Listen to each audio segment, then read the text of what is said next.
Enfin que pour non il y a beaucoup de mon frère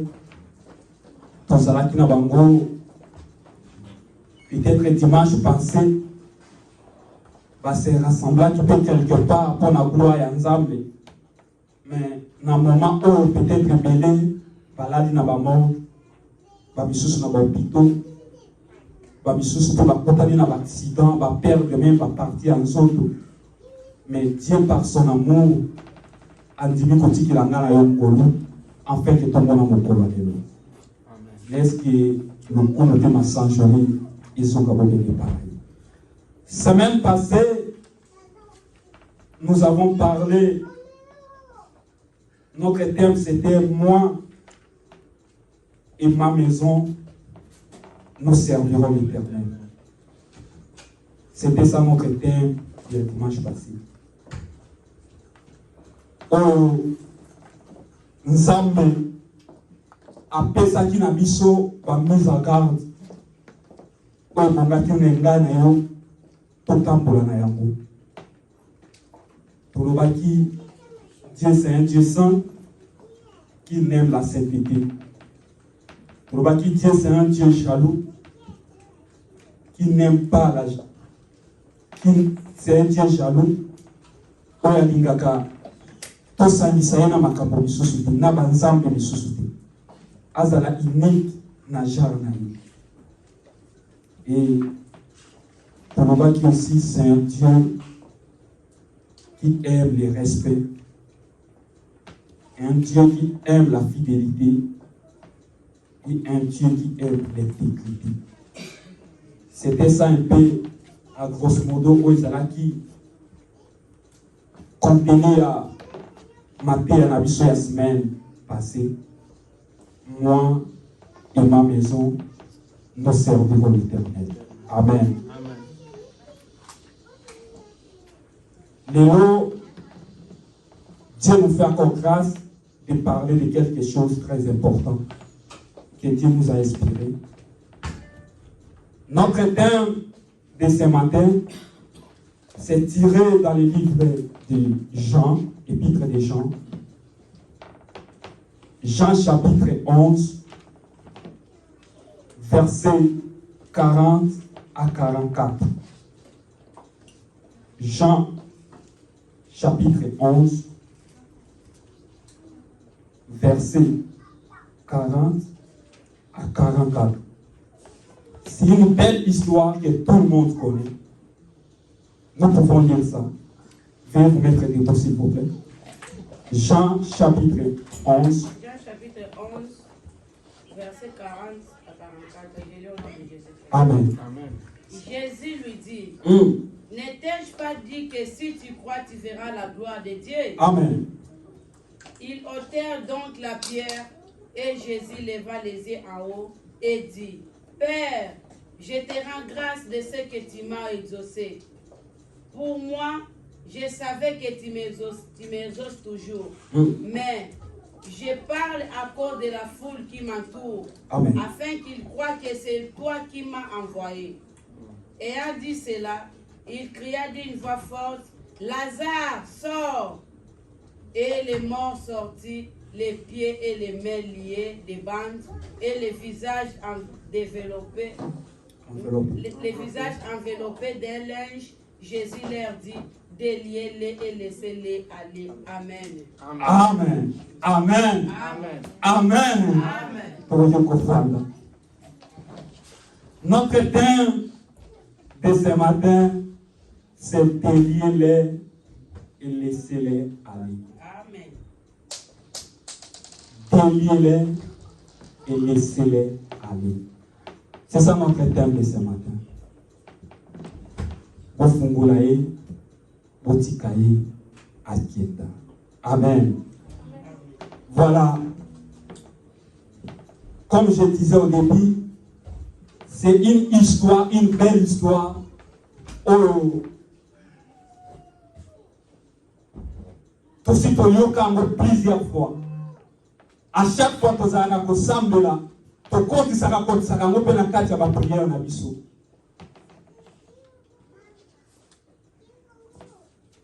il s'agit de 3 personnes. Donc 4 personnes avec Jésus. Il s'agit de Marie, il s'agit de Marthe, il s'agit de Lazare et il s'agit de Jésus.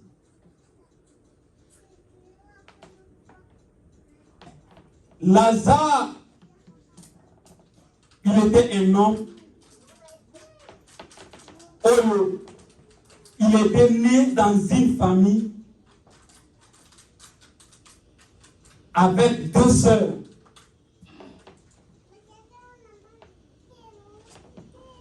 Azalaki unique homme oyo abotami na bandekone ya basi mibali.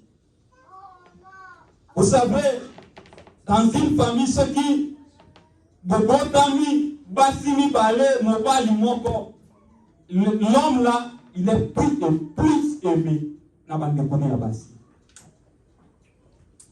C'était ça na kati ya famille oyo ya Lazare azalaki na bandeko na ye Marthe na Marie. Alors Marie na Marthe balingaki ndeko na bango makasi.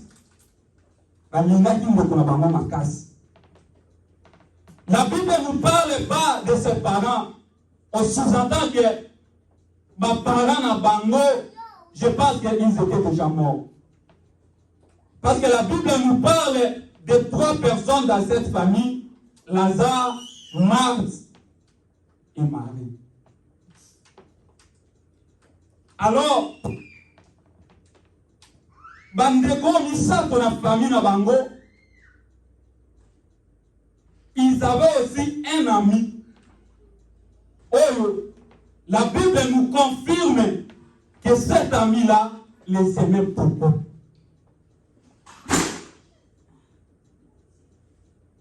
Cet ami-là, c'est Jésus. Jésus azalaki ami ya Lazare. Vous savez, dans une famille, ceux qui bozana mwana mobali moko azana camarade na ye moko o afrekataka ye chaque fois. Oh, on sous-entend que aya kapela ndako na bango. S'il faut manger, balia kapi ensemble. Lokola ndeko na bango ya mobali alingaki ami na ye, bango pe ya bandeko ya basi, elles avaient aimé aussi Jésus.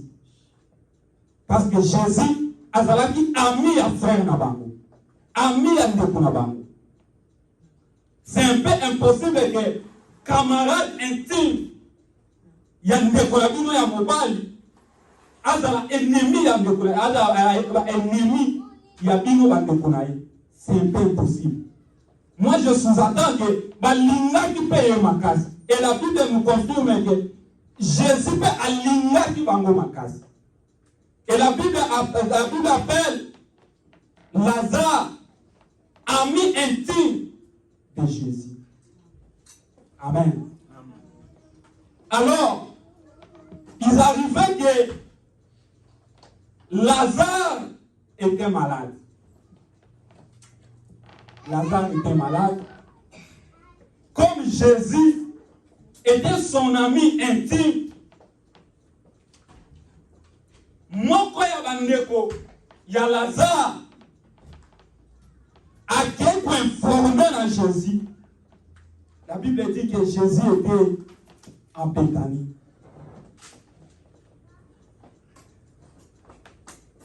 A quelqu'un informé dans Jésus comme son camarade que ton ami que tu aimes beaucoup, il a dit ton ami que tu aimes beaucoup, il est malade. Amen, Église. Amen. Ton ami que tu aimes beaucoup, il est malade. La Bible nous confirme que lorsque Jésus, il a appris que son ami intime était malade, Jésus a tikalaki na place à Zalaki 2 jours encore de plus. Ce qui t'ont dit total aspect wana dans le sens de moto, on suppose que Tokoyi Kolomba na moto qui a sabotage. Ami intime, Aza malade, on vient t'informer. Peut-être que Bandekonaye a bâti Bakanisa qui est. Lokola bazalaka na ndeko ya mobali moko.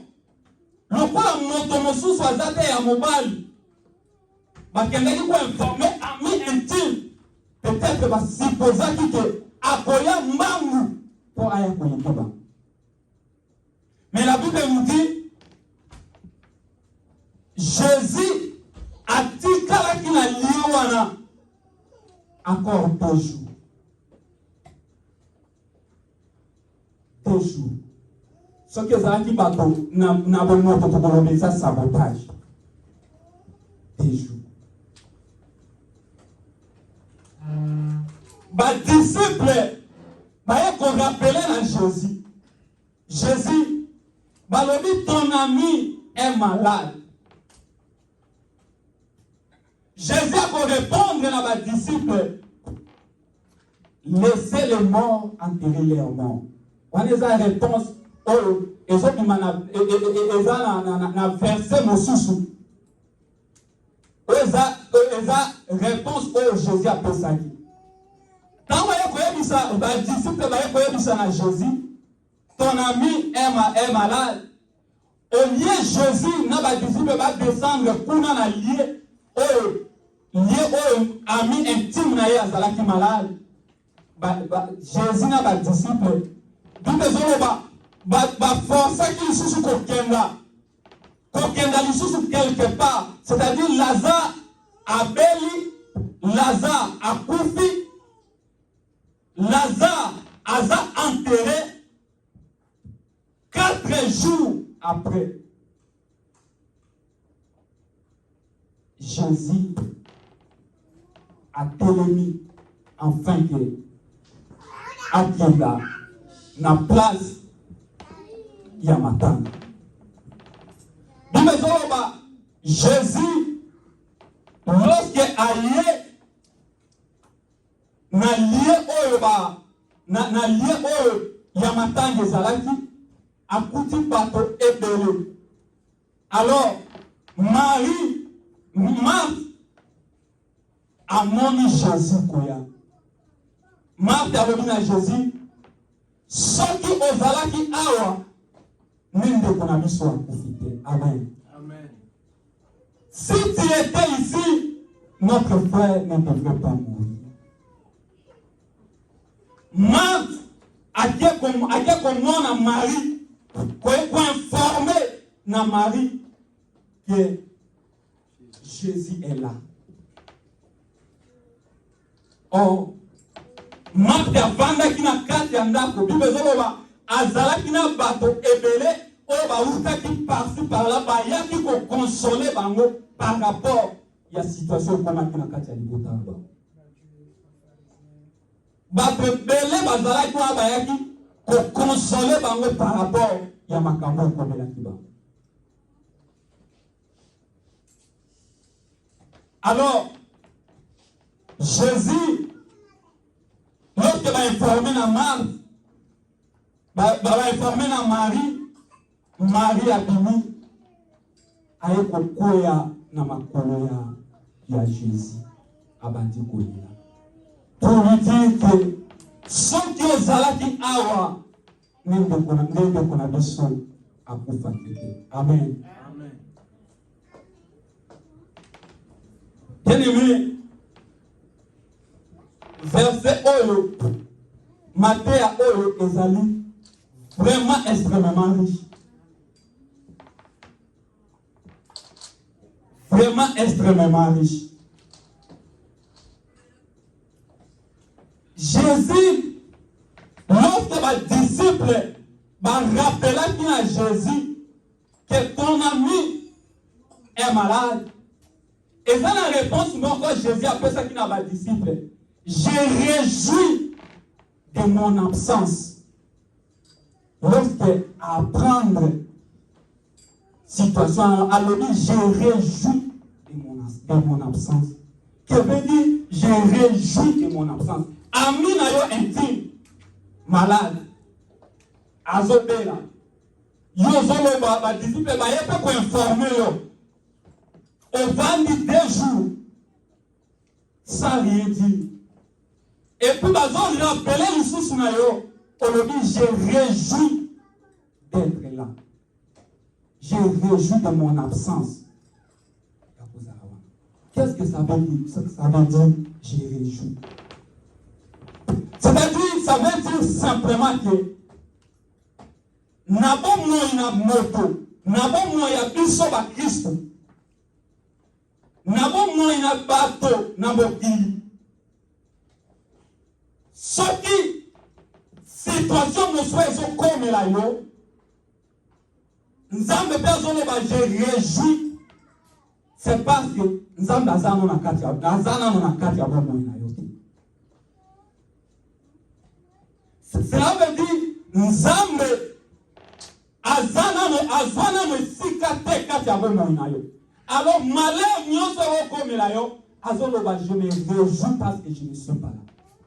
Parce que soki nzambe azana kati na yo, nzambe azana kati na yo, likambo na yo akolinga kotika ngo bongo. Nzamba kolinga kotika ngo te. Le matin à Olo, il y a Lazare. Ça nous explique simplement bato Olo baza libanda ya Yesu. Bato baza na libanda ya Yesu. Bato baza libanda ya Yesu. Ce sont là des morts. Eza bakufi. Ezana bato oyo makambo Yesu kutu etali bango te. Oyo nano bayoki nano posa wana ya koluka Yesu te. Ces gens-là, nous les appellerons les morts. Bango nde bakufi. Bato wana baza bakufi. Bible dit Lazare, mais Jésus lorsque a commis Marie a quitté na sia makolo na ye. Marie a dit, si tu étais ici, mon frère n'allait pas mourir. La Bible dit, Jésus plaira. Lorsque Azubango bakiena na supplice passe place par Kundaki Jésus, la Bible dit, Jésus plaira. Les versets les plus courts de la Bible. Courtes de la Bible. Jésus plaira. Yesu ayoki mawa aleli. Yesu alobi na bango. Yesu alobi na bango. Maria alobi na Yesu. Tango Jésus alobi toke na kuna bolongola libanga Jésus alobi Maria alobi mokonzi. Ça fait déjà 4 jours.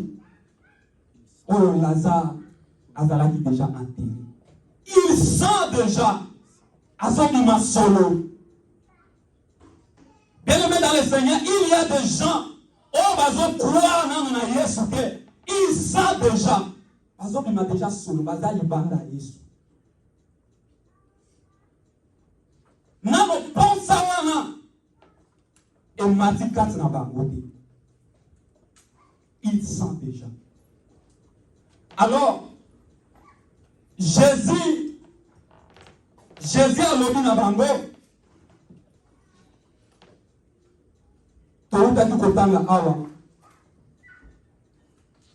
Verset 40. Jésus lui dit, n'ai-je pas dit que si tu crois, tu verras la gloire de Dieu? Amen. Marina bandeko bakali bamona dike atia bimi solo est impossible. Mais Jésus répond dans bango, est-ce qu'il ne sait pas que si tu crois, tu verras la main de Dieu? Est-ce que bien aimé na tombo lelo? Tu ne sais pas que si tu crois, na problème na yo. Na problème est que tu savais na yo. Est-ce que tu sais que si tu crois, tu verras la main de Dieu? Est-ce qu'on a sûr que ceux qui ont mis au moins dans le bon panzambe na makambo, ou ils ont été là-bas moi na yo. Jésus a le dit na bango, ôtez la pierre. Bien-aimé, la pierre, ôtez la pierre. La pierre, c'était lourd. La pierre, elle a signifié un problème au Tozanango. Mikumba, Masumu, la pierre, elle a lourd. Il y a un peu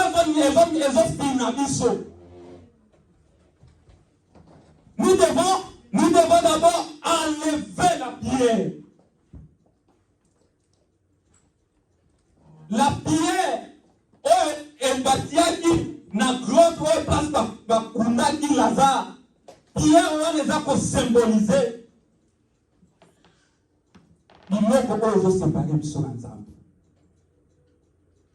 Via masumu, via lokuta, via ekobo, yango nde pierre. Ezozala kilo mpona ko se débarrasser na. Et pour voir la main de Dieu, ils ont fait la pierre. Où ils ont couvrir l'issue. Jésus a dit, ôte la pierre. Balongoli libanga. Balongoli libanga.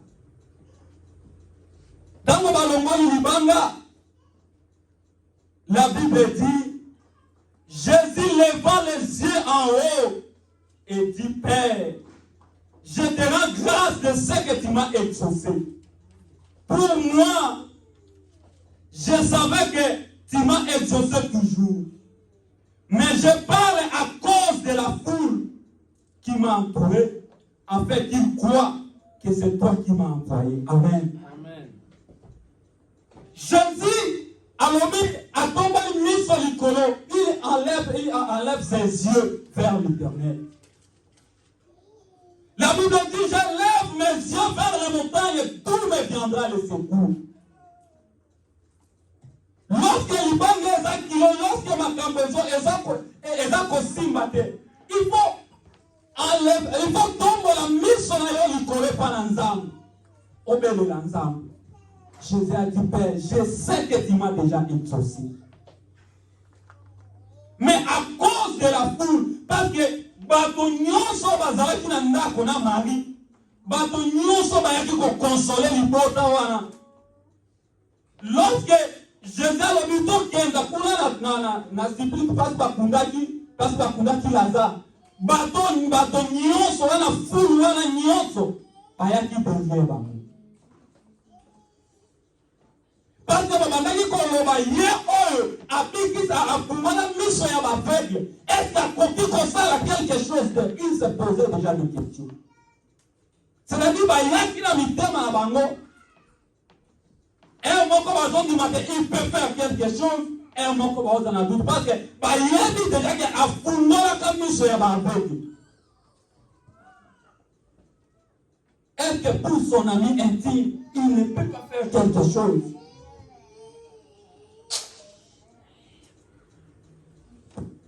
Jésus, après avoir prié, la Bible dit, il cria en voix forte, Lazare, sort. Et la Bible dit, Lazare est sorti, enveloppé et lié. Amen. Amen. Voilà notre thème. Lazare est sorti, enveloppé par des bandes et lié, enveloppé dans les figures partout, lié par des bandes. Ça veut nous dire quoi, nous chrétiens? Bien-aimés dans le Seigneur, ces versets nous enseignent simplement que du fait, il y a qu'on y a l'église chaque jour, il y a qu'on ça déjà chrétien, cela ne veut pas dire que nous sommes délivrés. chrétiens, oyo bazana no libanda na Yesu. Nano bayambi Yesu te. Ce sont des morts. Baza bakufi. Selon Bible, tokobenga bango bakufi. Pona ko prouver que tokobenga bango bazana no libanda ya Yesu. Bango bazana na via masumu. Nous allons lire Ephésiens chapitre 5. Ephésiens chapitre 5.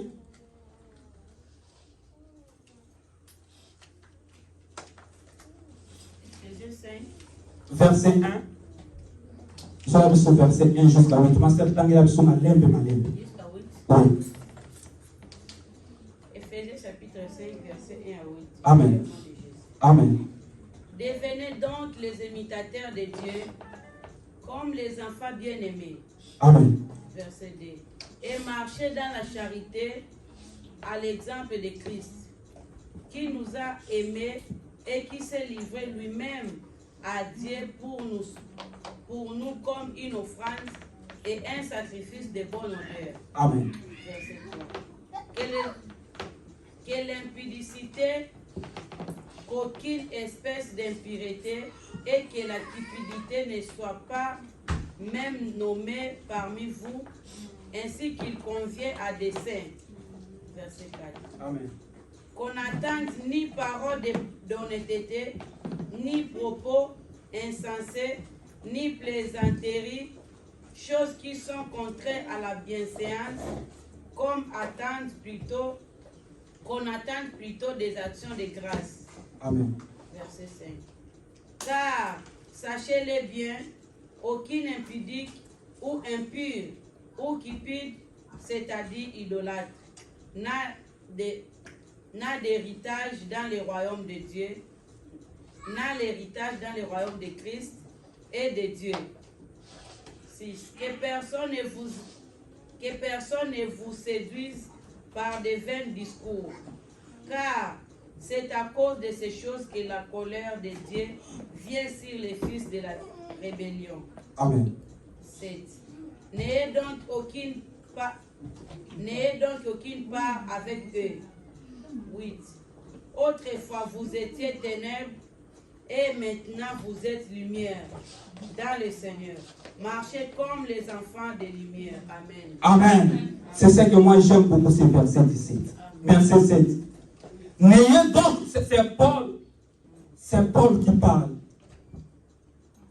C'est Paul qui parle. Paul dit, n'ayez donc aucune part avec eux. Autrefois vous étiez ténébreux et maintenant vous êtes lumière. Bien-aimés dans le Seigneur, on était ténébreux nous tous. Biso nyonso tozalaka lokola ba-oyo bazoboya nzela ya Nzambe. Ba-oyo bazoboya Yesu, nous étions tous ténébreux. Et Lazare aussi, et il était enterré. Il était aussi dans les ténèbres, enterré. Mais lorsque Dieu nous a tendu la main, nous avons eu la lumière. Est-ce que Nzambe asala nga na yo ngolu? Tofuta ye nini po ekinga na yo tonanda?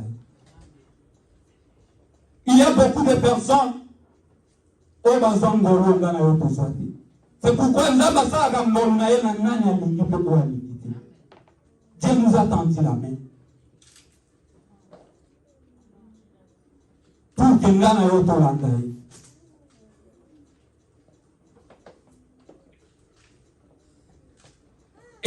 Ezana jeune homme moko Jésus amoni abengi alobi viens et suis-moi.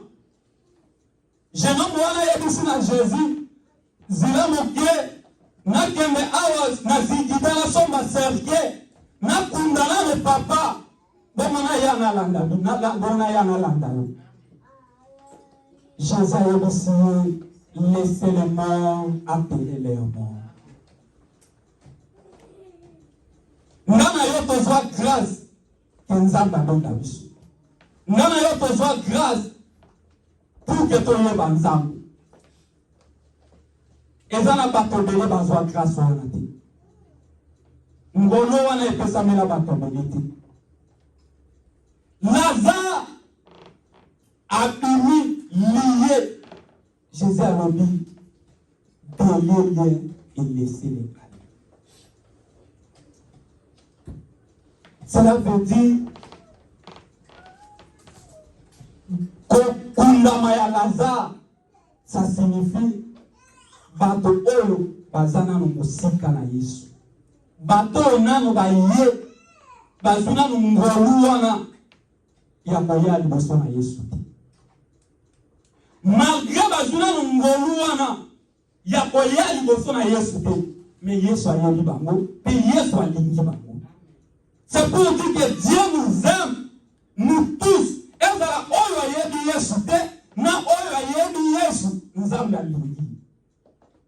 C'est pourquoi vous pouvez même voir maman moko lukaka nzambe, maman moko azalaka tango nyonso na présence ya nzambe, peut-être alukaka mwana azozwa mwana te.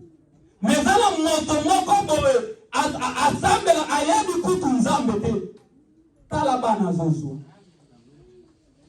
C'est pour dire que la grâce de Dieu est bolingwa nzambe eza pona mutu nyonso. Ezala ba oya malamu na ba oya malamu te, l'amour de Dieu est pour tous. Bolingwa nzambe eza pona mutu nyonso. Yango ozomona moto mosusu na vie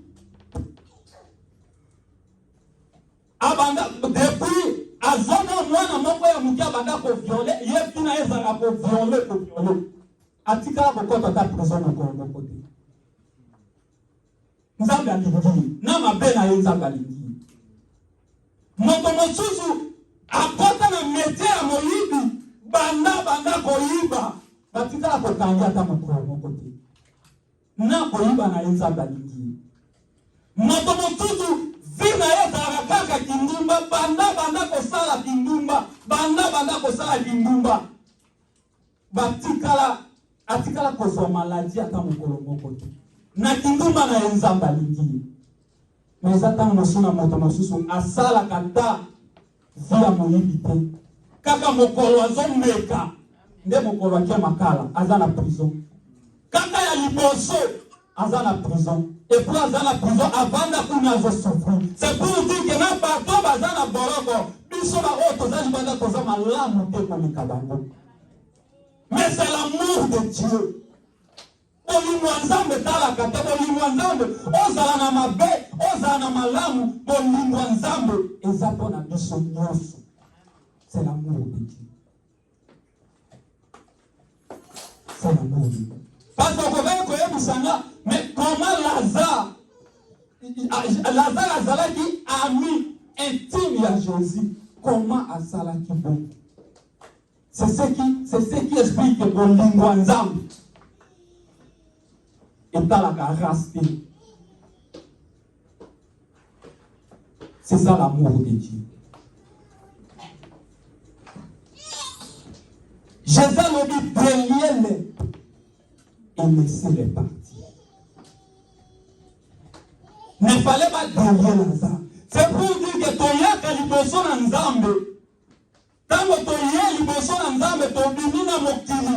Niko touti kotanga touti na molili. Touti na kunda.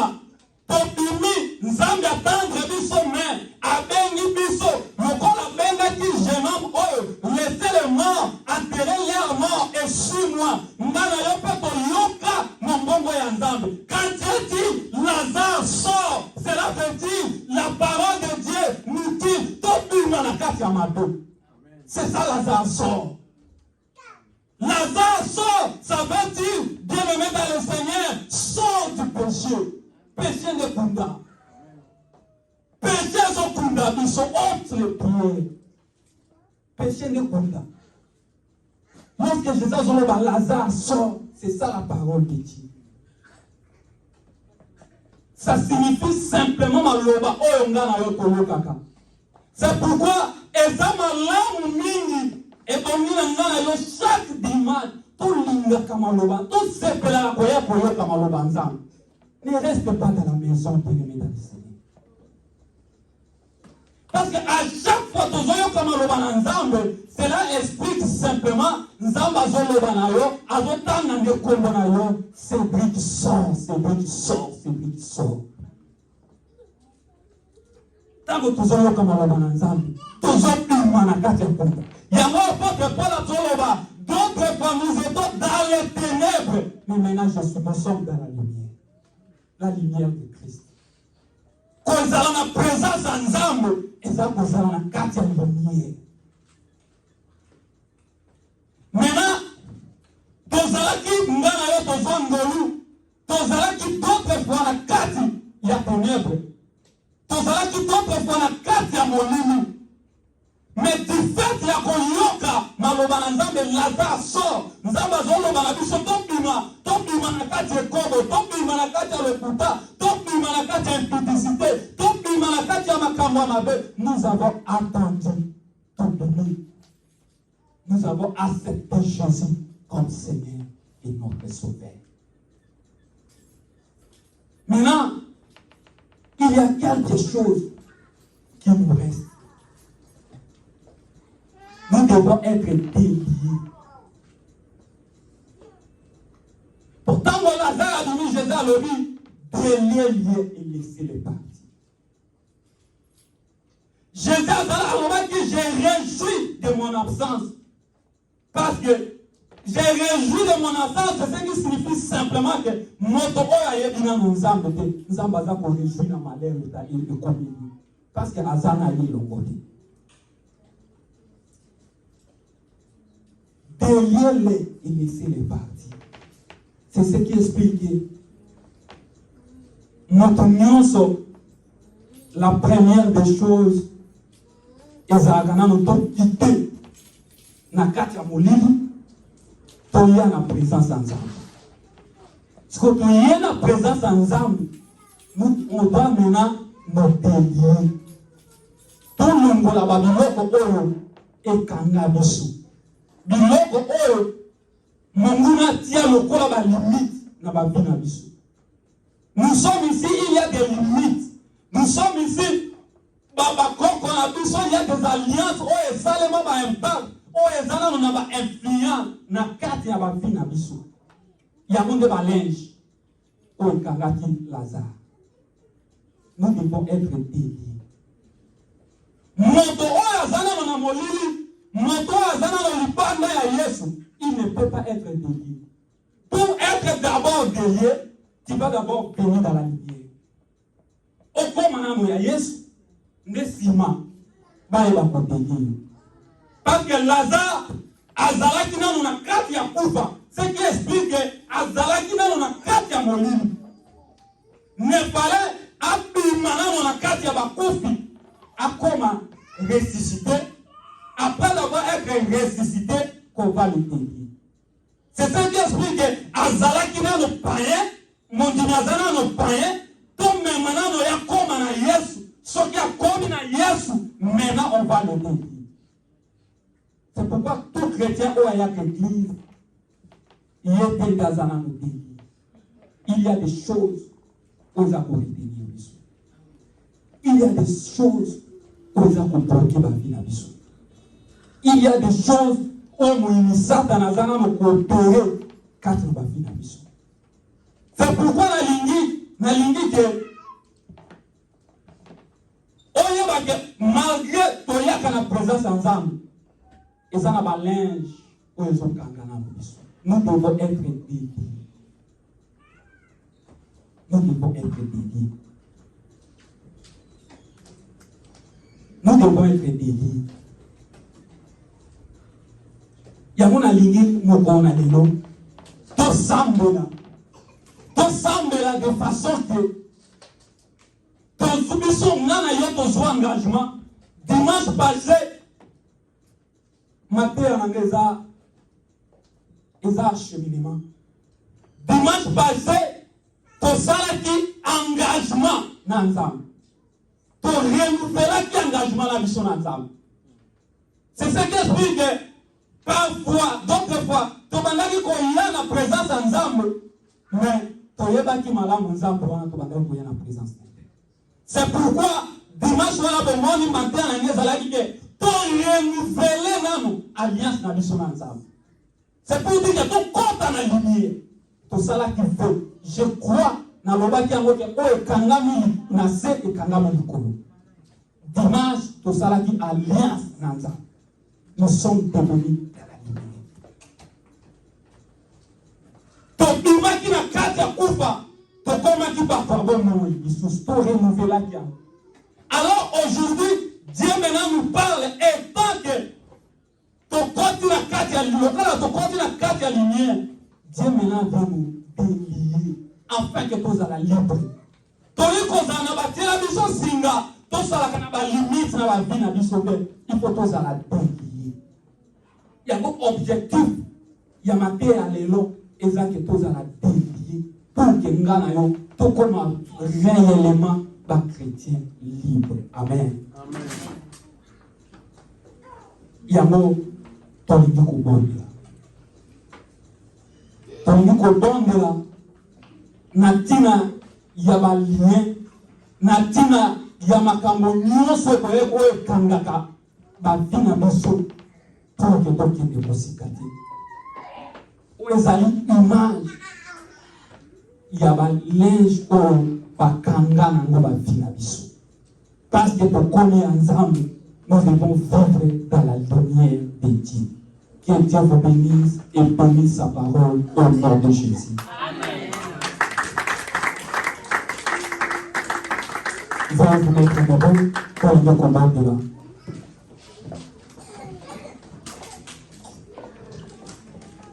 Kangolanga ikolo onkolo Yesu mosungi nanga papa.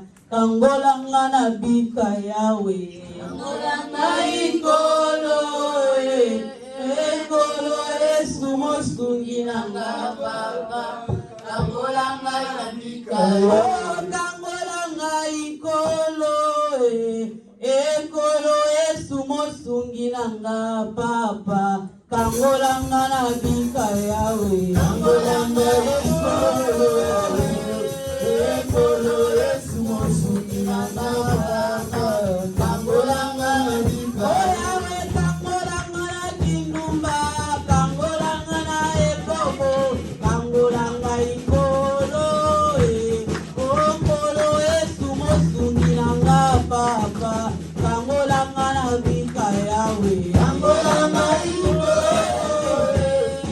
ekolo